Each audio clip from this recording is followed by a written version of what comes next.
नमस्ते। शिव विवाह गीत गाने जा रही हूँ, आप लोग सुनिए। झोरी में से पतिया निकालिए महादेव, न्योता भेजी देश विदेश। झोरी में से पतिया निकालिए महादेव, न्योता भेजी देश विदेश। अरगन नेवतीला परगन नेवतीला नेवतीला पूरा परिवार।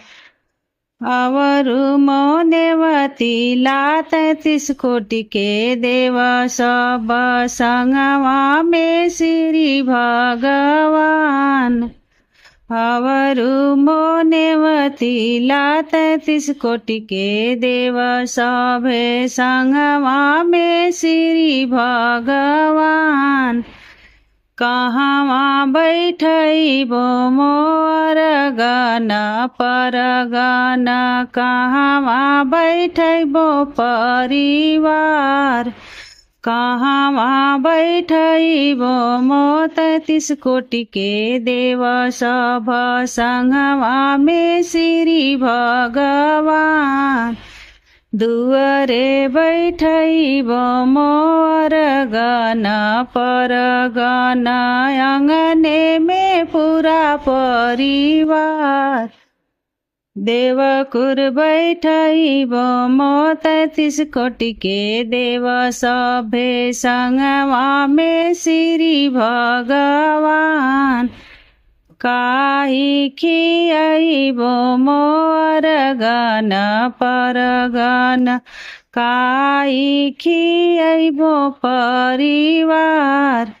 काई खियाइबो मो 33 कोटि के देव, सब संगवा में श्री भगवान।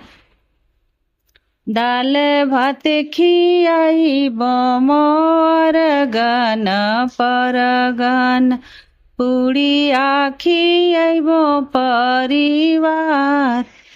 दाल भात खियाइबो मोर गन परगन, पुड़िया खियाइबो परिवार। खोआ खियाइबो मो 33 कोटि के देव, सबे संगवा में श्री भगवान।